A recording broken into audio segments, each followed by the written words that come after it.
बोलिए सतगुरुदेव की जय। बैठिए। यह संसार काल है राजा, यहां कर्म का जाल पसार है।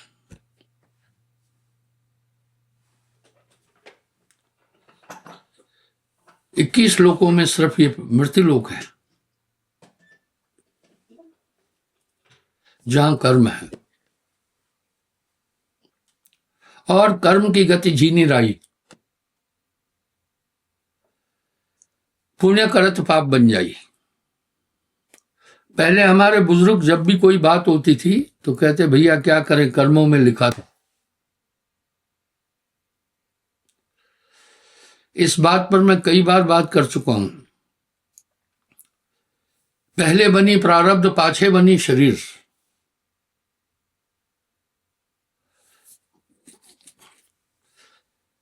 पहले बनी प्रारब्ध, पाछे बनी शरीर, और कर्म की गति झीनी राई, पुण्य करत पाप बन जाई। आइए आज कर्म पर बात करते हैं। कर्म कथा कर्म बखानी,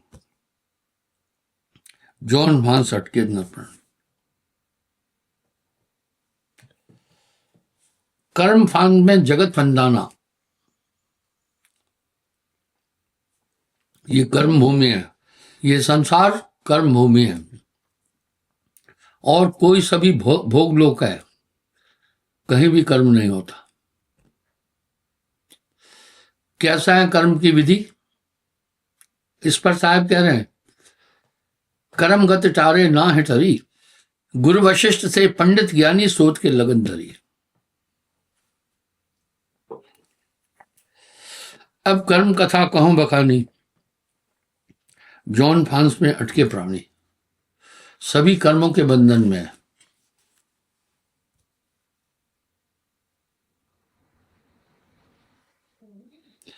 कर्म है धरती पवन आकाश, कर्म है चंद्र सूर्य प्रकाश। आप सीरियल देख रहे हैं,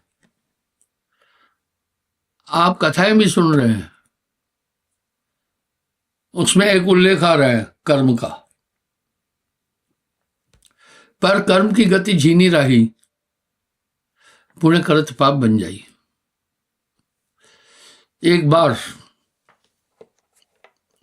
एक बहुत दुष्ट आत्मा था, पड़ोस में था। एक पुण्य आत्मा था, हमेशा दूसरों की मदद करता रहता था। संयोग से दोनों की एक दिन मौत हुई। जो पाप कर्म करता था उसको यमदूत डोले में लेके जा रहे थे, जो सेठ पुण्य करने वाला था उसको सूलों पर चला के ले जा रहे थे।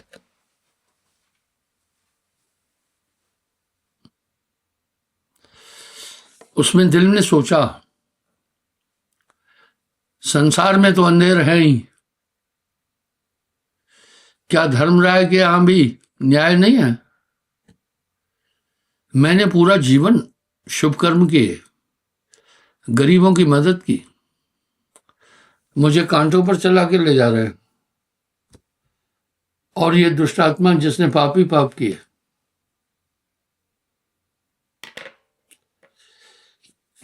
धर्मराय के पास पहुंचे।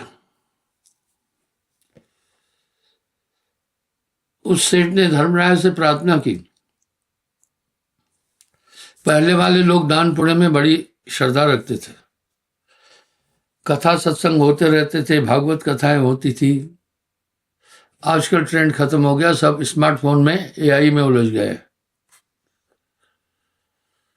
धर्मराय के पास पहुंचकर सेठ ने प्रार्थना की, महाराज आपके पास तो न्याय होना चाहिए। मैं ताउम्र दान करता रहा, गरीबों की सेवा करता रहा,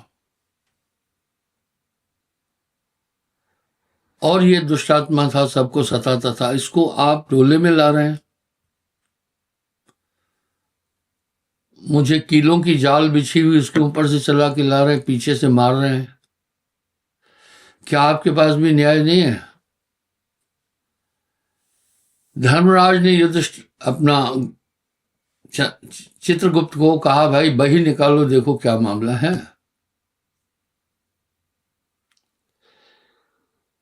चित्रगुप्त ने बही निकाली।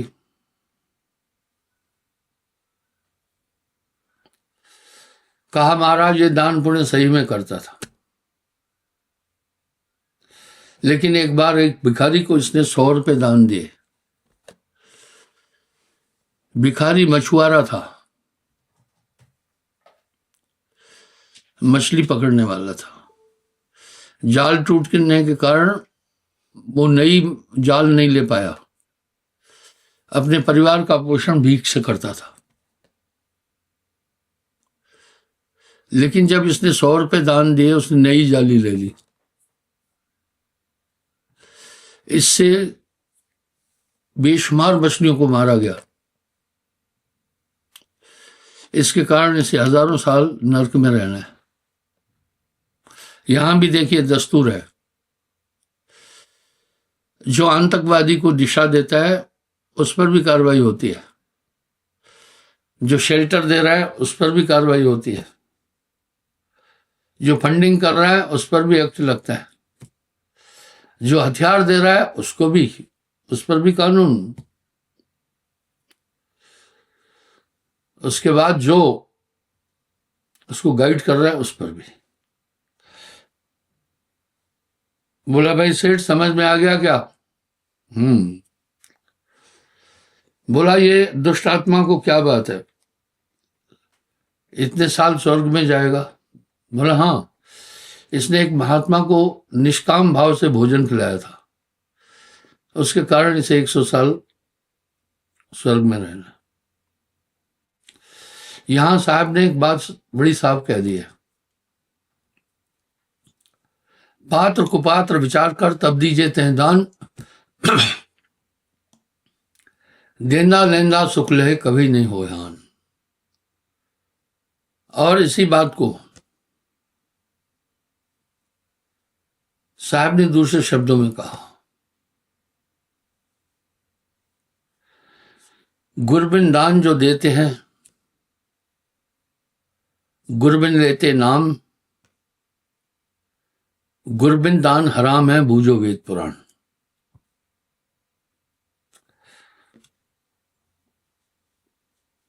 आप लोगों के इस पंथ में 425 आश्रम है, हजारों संपत्ति है। ये किसकी थी? आपकी थी। मैं पंडा पाठ नहीं पढ़ा रहा हूं। ये धन कहां लग गया? ये धन परमार्थ में लगा। जो दूर से आता है उसको भोजन दिया जाता है, बहुत अच्छी व्यवस्था है, रहने के लिए बिस्तर वगैरह खटिया दी जाती है, 3 टाइम देसी घी का भोजन दिया जाता है। मैं ये बोलकर आपसे पैसा नहीं मांग रहा हूं, ये भूल नहीं करना। मैं सन्यासी हूं, कर्मठ हूं, एक सैनिक हूं, अपनी पेंशन से जीवन बसर करता हूं। बार बार मुझे सफाई देने की जरूरत नहीं, पर पात्र कुपात्र विचार कर तब दीजिए तह दान, देंदा लेंदा सुख लहे कबो नहीं होती हान। एक भाई ने मुझे बड़ा दान दिया। मैंने उसको रांझड़ी में बोला, तेरा पैसा इधर छत में लटका दिया हूं मैं, सरिया सीमेंट ये वो लिया है, देखो यहां लगाया है। इसलिए वो सामने है। तो साहब कह रहे हैं, गुरबिन दान जो देते हैं, गुरबिन लेते नाम, गुरबिन दान हराम है बूझो वेद पुराण। पर इतना कहूंगा, भूखे को अनाज दे देना, भोजन देना, भूखे को भोजन खिला देना, भिखारी आए भोजन खिलाना। एक ये ट्रेंड बना हुआ है, 2 झोले टांग लेते हैं, इसमें चावल, एक में आटा रखते हैं, बाद में वो बेच देते हैं और उस पैसे से अनर्गढ़ चीजें करते हैं। भूखे को अंधे, भूखे को भोजन देना मना नहीं है। तो इस तरह कर्म की गति झीनी राई, पुण्य करत पाप बन जाई। सेठ बेचारे ने इतने दान पुण्य किए, अंतोगत में फल क्या मिला? नरक में गया और सूलों पर चल के चला गया।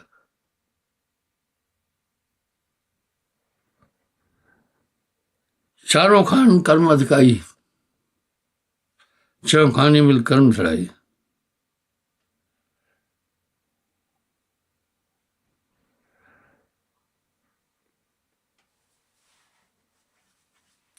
वाह, कर्म ही यशोदा गोद खिलाया।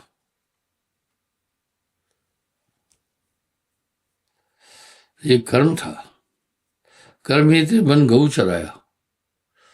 कृष्ण जी ने कर्म के कारण ही जंगल में गाय चराई।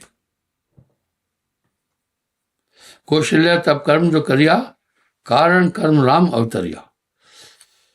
कौशल्या जी ने घोर तपस्या करके विष्णु जी से उन जैसा पुत्र मांगा था, तो वही विष्णु का अवतार है। कर्म ही राम दीन बनवासा, कर्म जाए जब धनुष चढ़ाया। कर्म ही जनक सुता सन्ना, ये सब कर्म था। ये बात मैं कई बार बोल चुका हूं। जब भी कोई फिल्म बनाता है निर्माता, प्रोड्यूसर, तो पहले स्क्रिप्ट लिखी जाती है, फिर कलाकार चुने जाते हैं, संगीतकार वगैरह ये सब चुने जाते हैं। इस तरह आप पहले बनी प्रारब्ध, आपके कर्मों के अनुसार ही जन्म मिला है। ये बात तो शास्त्रागत भी है, हम शास्त्रों के खिलाफ नहीं है, पर कहीं कहीं लोगों ने शास्त्रों की दिशा मोड़ दी है, अपने हितों की बातें मिला दी है, बस वही रहना है, चत्ती लगा दी है। इसलिए कर्म के कारण ये सब हुआ। कर्म ही जनक सुता सरनावा, कर्म ही हरियो सीता कह आई, दुख सुख कर्म ताए मुक्ताई। वाह, ये सब कर्म है। इसमें जो बुजुर्ग लोग बैठे हैं उनको इसका एहसास होगा। पहले जब भी दुख मिलता था या कष्ट तो कहते भैया क्या करें, ये पिछली कमाई है। आजकल लोग एआई और मोबाइल में अटक गए हैं, कोई न कथा न कोई सत्संग। बच्चे आवारागर्दियां सीख रहे हैं, ठीक है ना। बड़ा विकट समय आ चुका है।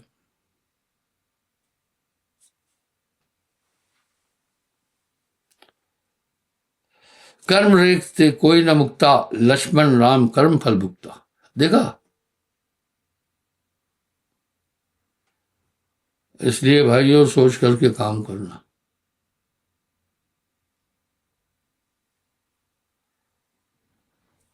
इसलिए सोच करके काम करना। रुद्र राम कर्म की लड़ाई, भला मिला भना भेंट चढ़ाई। ये राम रावण युद्ध नहीं था, ये युद्ध तो था विष्णु और शिव जी का।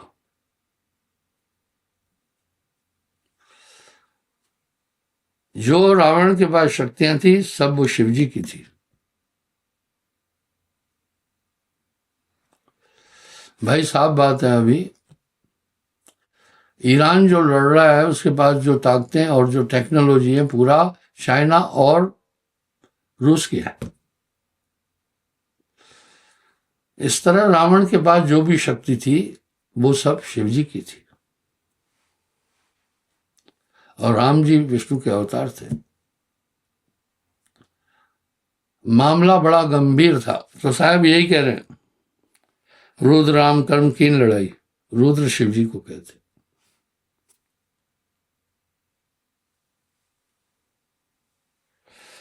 कर्म रेख नहीं मिटे मिटाई, जीव पपी लंक हो जाई। कर्म रेख लंकापति में गयो, लंकापति विभीषण भयो। ये सब कर्म है।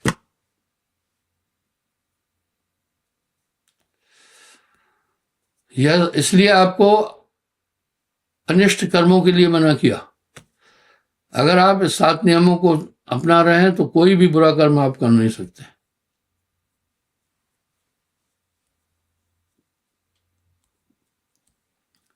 फिर आप कर्म कर ही नहीं, पाप कर ही नहीं सकते।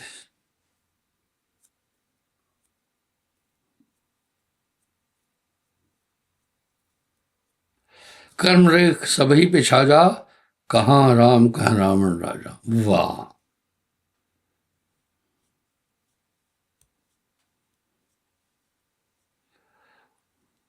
कर्म रेख सभिन पर होई, देखो शब्द बिलोए बिलोई।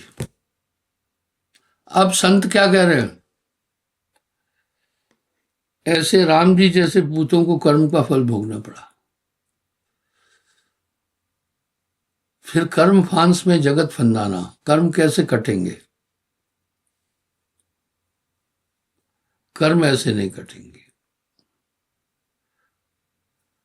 नाम जो रत्ती एक हो,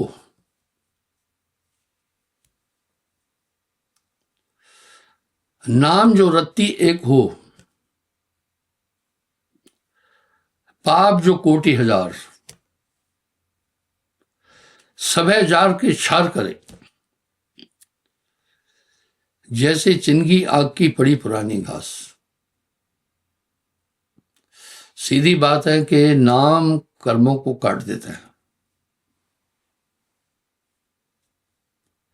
जैसे आग की एक चिंगारी घास के करोड़ों तिनकों को भस्म करती है, इसी तरह स्मरण नाम। आप एक चीज अनुभव कर रहे होंगे, नाम बिना हृदय शुद्ध ना हुई, कोटिन भांत करे जो कोई। थोड़ा सा एकाग्र होकर के अपनी जीवनी की तरफ देखना कि नाम दान से पहले आपका अंतःकरण कैसा था, आपकी बुद्धि कैसे थी, आप कैसे थे। आपको पूरी सूचना मिल जाएगी। नाम से पहले ना मूर्ख थे, नाम बिना पापी सो लहिए, नाम बिना सभवित सोहीना, नाम बिना मूर्ख सो कहिए। ऊंच वही जो नाम है जाना, बिना नाम सब नीच पकाना। आइए हम देखते हैं। कर्म रेख सागर बंधा, 100 योजन मर्याद, बिना नाम कोई ना छूटे, अक्षर अगम अदा अगाध।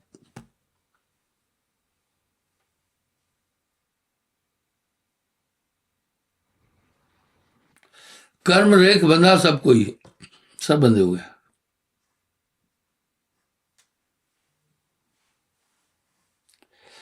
वेद कितेब कर्म ही गाया, कर्म ही को ने कर्म बताया। सदगुरु मिले तो भेद बताए, कर्म अकर्म मध्य दिखलाए।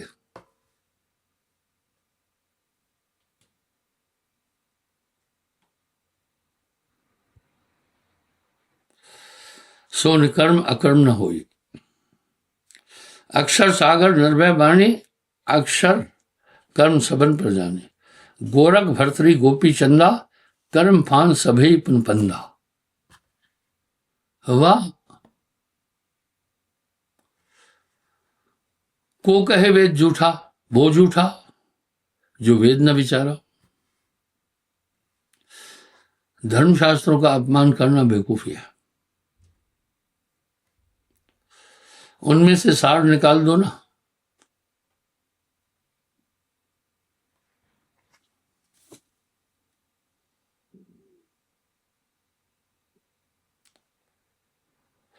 कर्म सभई पुन, कर्म फान सभई पुन फंदा।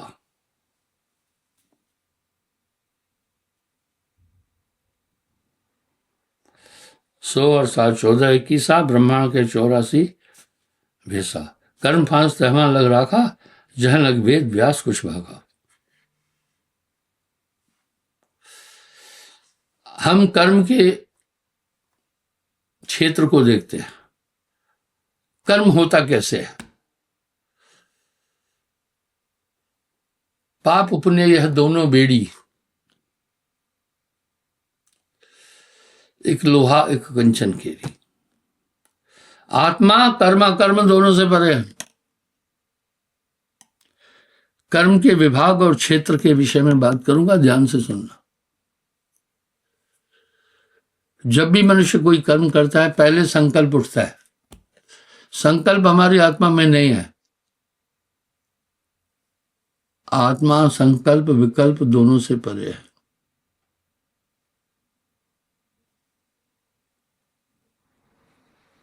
आत्मा संकल्प विकल्प दोनों से परे है।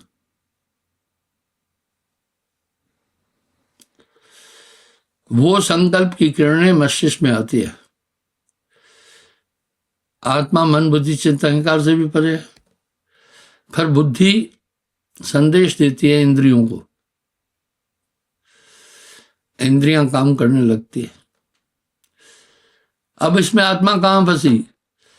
पूरे शरीर का संचालन करने की ताकत आत्मा दे रही है, इसलिए आत्मा फंसी। आत्मा क्यों दे रही है? अज्ञान के कारण। आत्मा ने अपने को शरीर माना।